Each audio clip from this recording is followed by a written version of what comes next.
just like these suds on top, just like these suds on top.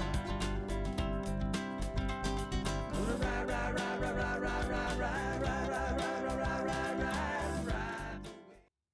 Good evening.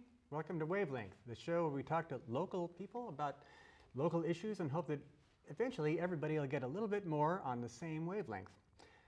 I'm Ian Butler, your host, and our guest this evening is a woman who's running for Pacifica City Council in District 2.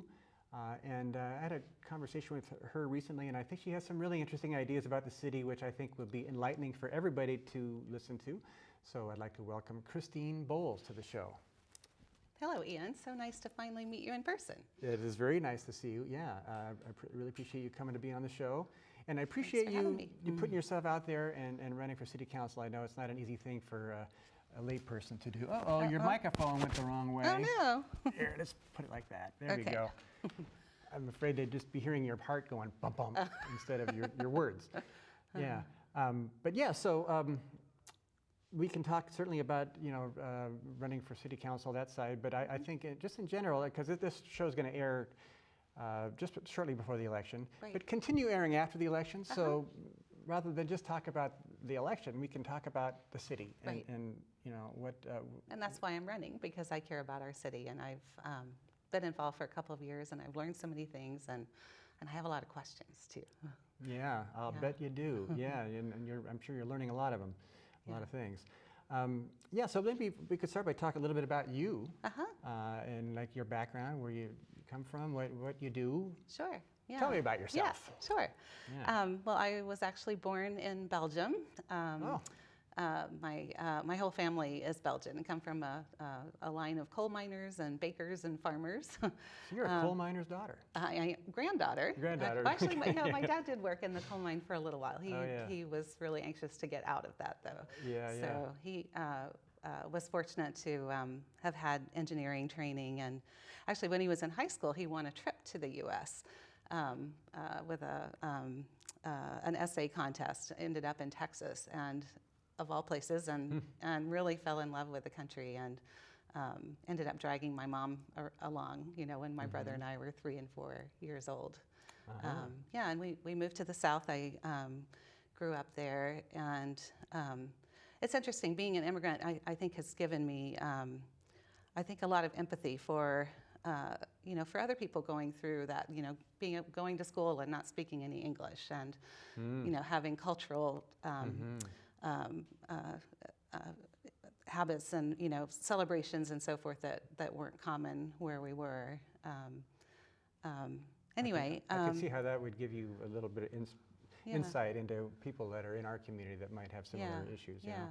So our family struggled. My dad started his own business, making woodworking machinery to make furniture, and there's some years that were very lean. I remember one year my mom having to take money out of my bank account, which I only made money for my straight A's because I was a really good student, just to feed us one year. Wow. There were some hard years in there. Had to break into the piggy bank for food, huh? Yeah. I see people having to do that now and struggling with COVID and the economy and so forth. I'm here as I'm knocking on doors and talking to people. There's still a lot of people struggling. It's been a hard few years. Absolutely. And inflation and cost of housing and so forth are not making it easier. But anyway, my parents instilled in me a strong work ethic to always do my best to study and work hard. I was the nerdy straight A student in school, and I ended up going to MIT to study architecture. Ooh, that's a real life school. Yeah. And architecture too. Yeah. And I was on almost full scholarship there too, and so I really appreciate my education, and it was hard. That was a hard 4 years, but what I come to realize is that more than any specific thing that I've learned, I had to go through physics and, higher calculus and so forth like everyone else, and all the architecture training. But what they really taught us was how to think, and how to, take a problem and dig in and analyze it and, try to find solutions that were creative, out of the box, not, and so I think I bring that into my profession as an architect, but as I've been getting involved in city council meetings, I bring that there too, and I have a reputation now for coming in and asking hard questions. You are very detail oriented. I am. Yeah. Yeah. I can see where an architect, if you get one detail wrong, like the house might fall over, right? For instance. Or leak. That's Or the leak. worst thing that Oh, most architects right. get sued for. Right. Those Yeah. leaky roofs. Yeah. Or the land underneath it might not be stable. A lot of those details, and that's a whole lot of what Pacifica, the City Council and the Planning Commission meetings are really about. Those kind of things. Right. So that's helpful for you to understand how that works. And honestly, that's how I got involved. The year that we moved to Pacifica in 2019, actually, I should say, back up, my husband and I started coming to Pacifica with our kids when they were young, and we saw what a wonderful community it was and what a great place to raise a family. We were coming to go to the beach and the playgrounds and so forth, and we decided that we really wanted to come live there. And so we started looking for land back in 2004, and it took us 4 years to find the right property. On Monterey Road, there was a vacant lot with a good southern exposure, because we're both environmentalists and trained in green building, and we wanted to build an all-electric net zero energy house. Wow. And So you have that. We have that. Wow, that's really cool. So of course, and so we bought the lot in 2008, and of course that's when the recession hit. Oh yeah, right. And it was brutal to architects and in all professions, those working on hotels, homes, everything. But we managed to survive. We've been self-employed for now 26 years, so those are some of the skills I bring too, just kind of running a business and being profitable and managing large projects in architecture too. And knowing how to build a net zero energy home. Yeah. That's really important for the future of Pacifica, because that's what all the homes are going to need to be at some point. Yeah, and honestly, that's my passion for running for office too. I'm coming to, I'm 58. I'm coming, towards the end of my career, and realizing that climate change is our greatest existential threat as a species, and being a little frustrated that in my projects, one at a time, I don't feel like I'm making enough of a difference. And so we built our home as a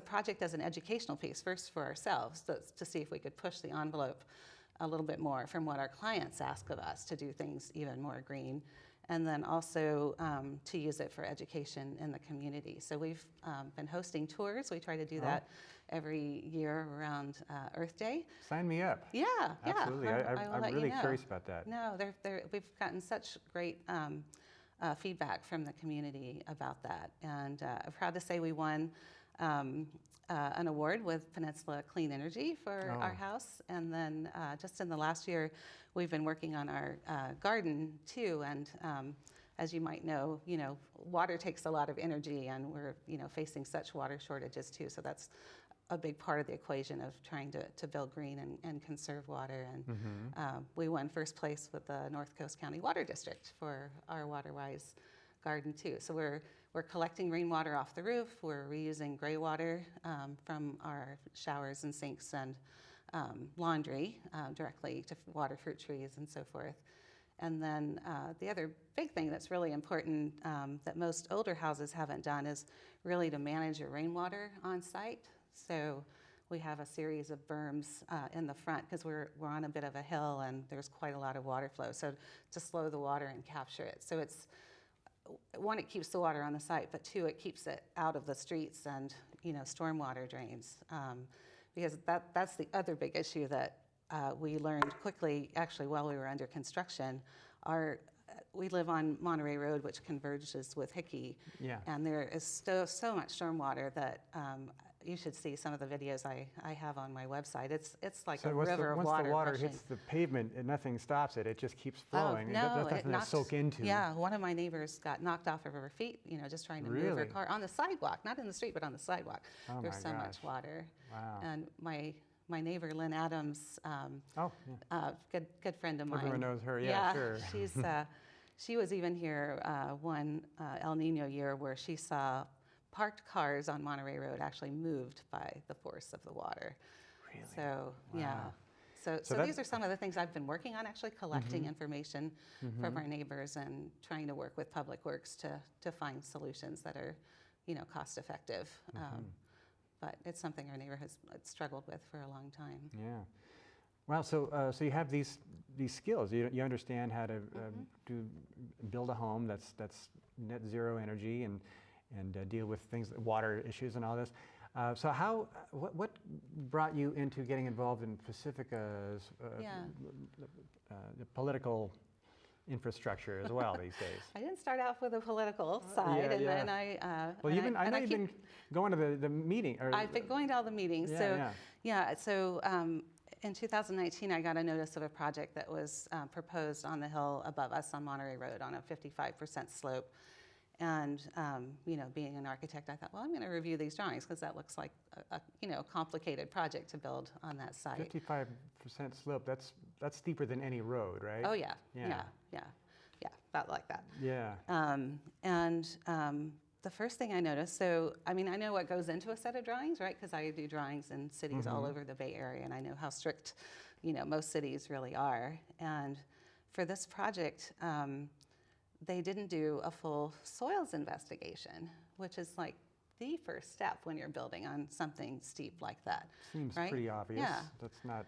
And you typically, so if this is your building on your site, the engineer comes and does drillings, where the building is actually going. So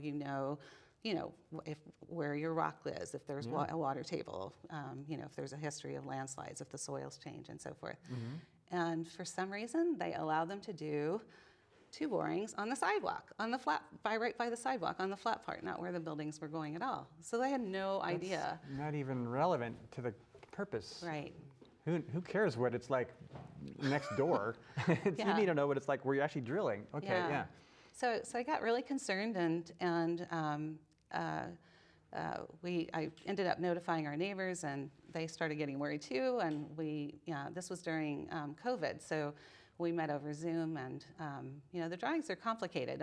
While a person might understand the drawings for a simple house, this was a 9-unit condominium, on the slope with a lot of retaining walls and so forth. So we explained the drawings, and we started digging in together, and some of our neighbors were so concerned. There was a wetland too that they hadn't analyzed, and we ended up hiring other experts because we really didn't trust the city's environmental documents and their consultants that they hired. And as part of that, I also started digging into the city records and found that the same engineer had proposed a very similar project on that site 20 years before, and guess what? They had done the proper soils investigations. They had 14 borings all over the site, and they found 4 landslides, and 2 of them were active.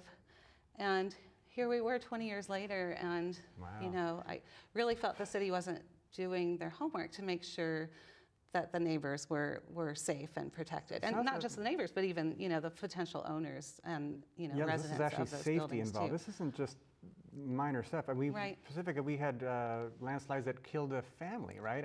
That's a serious issue. And that's where I started learning about that too, and I got more and more concerned. The city, besides their zoning regulations, there's also a general plan that guides development in a city, and came to realize that it was 40 years old and didn't even mention climate change. And most cities, will update theirs, at least every 20 years, right? It's a big process to update the general plan. But, and the safety element in particular, I know I'm getting into the weeds, that might not be interesting for everybody, but well, I'm guessing this is indicative of a lot of projects. It's not just this one project we're talking about. No, right? Exactly. So, and I just want to continue on the landslide. So the safety element was completely rewritten in 1983 after those landslides. There were 475 in Pacifica that winter. It was such a bad year. I mean, millions and millions of dollars of damage. Yeah. I don't know if people had to evacuate their homes. Yeah, and 3 children were killed in their home on Odstad. And that document called for new landslide maps to be drawn, and they still hadn't been 40 years later. And so I got involved, one in fighting that project, which our neighbors actually took to a lawsuit. It was very sad to have to do that. We knew that the developer was responsible for the legal fees, so we weren't hurting the city at all, but we were really worried for our own safety, the landslides and the flooding and some of the environmental concerns. And then we also, insisted on an update to the general plan, which the city has fortunately been working on. And there's a lot of good that's, in that new plan. They still haven't quite done the landslides properly. I'm still on them on that. So, yeah, well, they got to hold their feet to the fire, it sounds like. So why is it? Why do you think that this city, which, obviously they care, Right. They must, how is it that they're allowing this kind of stuff to happen? Is it just because they don't have resources, or? Yeah, that's the real puzzling part, because obviously they used to. 20 years ago, they did a thorough job. Yeah.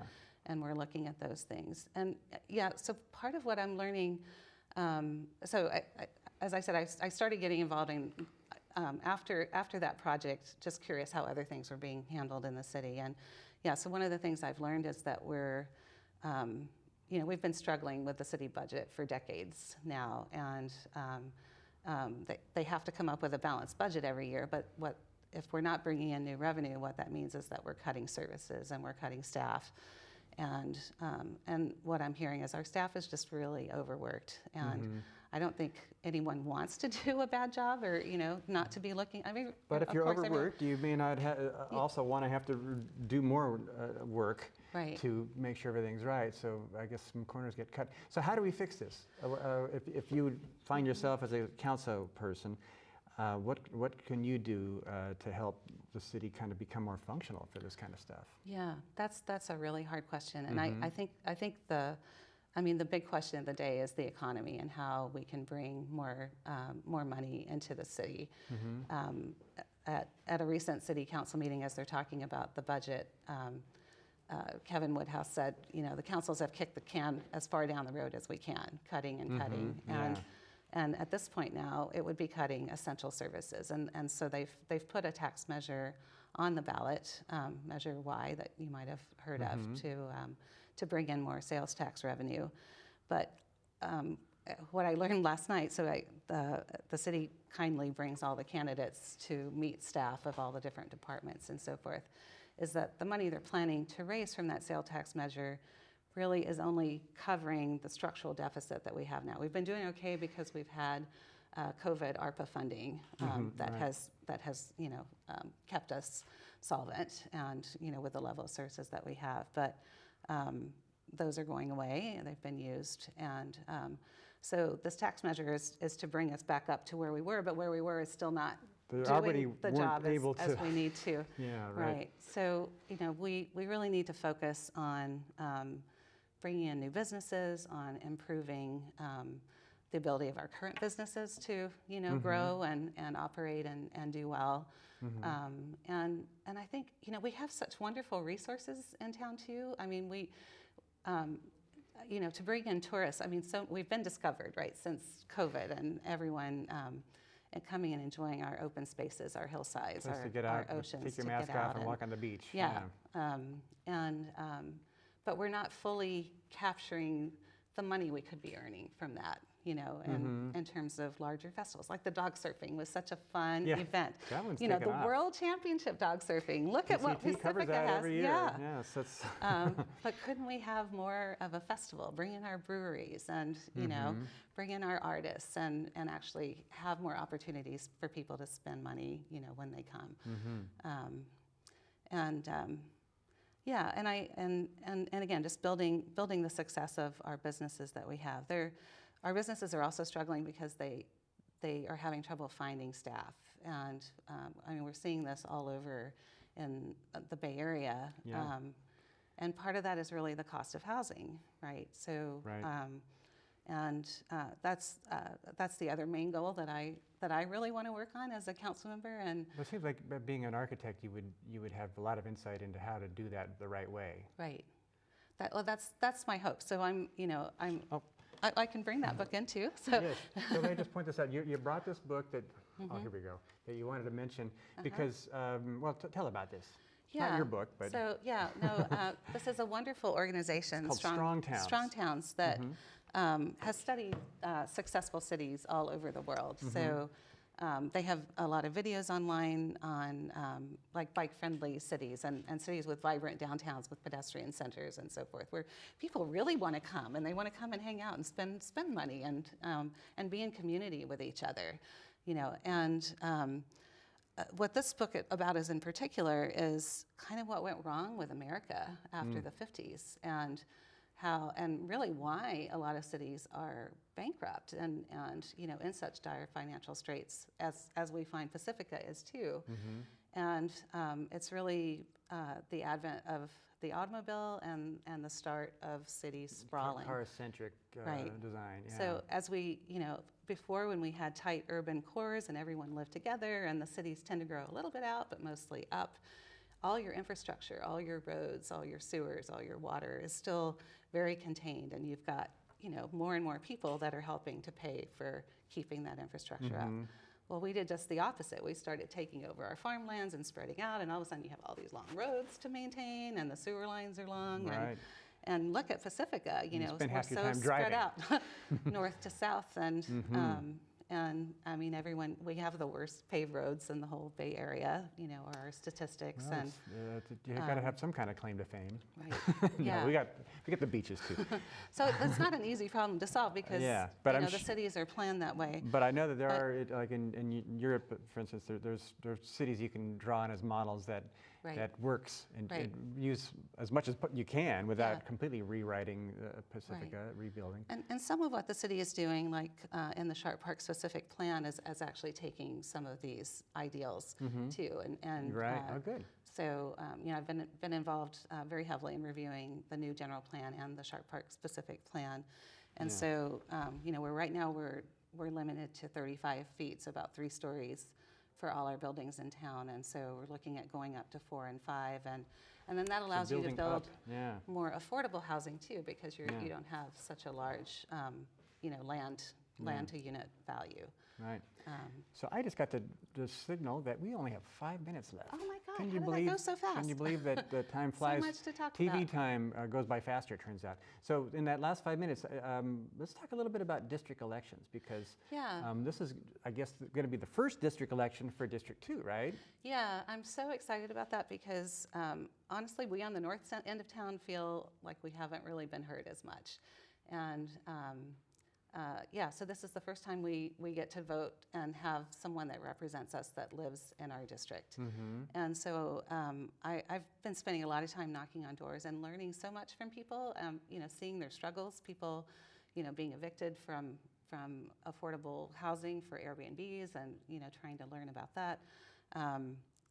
But I'm also seeing so many people that love our city and that want to volunteer and make it better, and that makes me so excited because we might not have the financial resource, but we have the people resources. And like we're visioning for Manor Plaza, and I'm starting to work with the owners of the shopping center. It's the first thing you see when you drive into Pacifica on Highway 1, and it's such an eyesore, you know, the parking lot and the pigeons, and just making that a more desirable place, even just doing some site improvements to start with. They finally got a sign for Manor Music. Yeah, it's so nice to have that It's store open store. again, and our bakery and so forth. We have a lot of potential, and it needs a little vision and a little more creative thought, and you know, thinking about more than just the next 4 years, but the next 40. Let's plan and dream a little bit about what Pacifica can become. Well, I think I'm excited about this the district elections.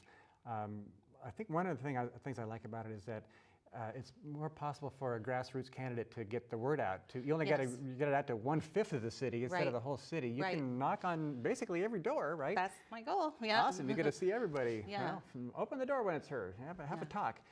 But there is another side to that, though, is because there's the less of a pool of possible candidates. So I'm nervous someday we may have an election and there's no decent candidates at all to choose from. But I'm really thankful that you have chosen to run. Yeah. It seems like your skill set and your knowledge would be really useful for the city right now. That's what I came to realize as I was going to the meetings. I never ever imagined myself in this role, but I've always been one who's volunteered, who's used my talents in a way that that are helpful. Like I started a robotics team for my son's high school. Not that I know anything about it, but yeah. So yeah, I feel like I have some skills that would be helpful, and I'm really just volunteering to serve my community in this way. Yeah. So we'll see how it goes. I think my skills and my tough questions are resonating with our residents who want a city that works, that works for the people who live here and our businesses, and not necessarily special interest. I'm not taking any money from special interests, only from residents. That's great. Yeah, we've had some recent elections that were just inundated by special interest money that it's been kind of scary. But so far this election's been a little cleaner as far as that's concerned, and maybe because of district elections. So I'm really happy to hear that, though. So how can people get involved with your campaign? I know it's almost over now. No, but we've got another month. ChristineForPacifica.com. Oh yeah, we can put that up. Oh, it's on the board. ChristineForPacifica.com. And I've got a couple events this weekend: an ice cream social at the Sharp Park Market, and a coffee chat at the Chit Chat on Manor. That one's at 10 o'clock on Sunday. The other at 3. I'm really trying to get out and actually talk about issues, not just shake hands and be a politician, but let's really dig in and see if we can't solve some of these problems together. I love the fact that we could probably spend a half an hour on every topic that you're definitely. interested in. Sometimes I get a politician on here and they just want to say vague generalities like, work together and make America strong, kind of. But you really want to get there and talk about the details. I do indeed. Yeah. Sometimes the voters maybe aren't really receptive to that, but I think our audience is. I think people that watch Wavelength, they care about the issues, and I don't think I'm happy. I'm happy to not dumb it down for them. Yeah. And I'm happy to get into any issue, with anyone that reaches out to me and have a conversation. Well, folks, when Christine knocks on your door, have a talk. Talk about the issues you're interested in, because she's willing to go long form with you. And I'm sure she'll learn something and you'll learn something too. Well, it looks like that's our time, Christine. So I want to say... so fast. I know. See? It's easy. Thanks so much for coming on. No, thank you for having me. I really appreciate being on the show, and also running for council. And thanks for watching Wavelength. Remember, we're not against them. We're a forum. Good night. I talk too much about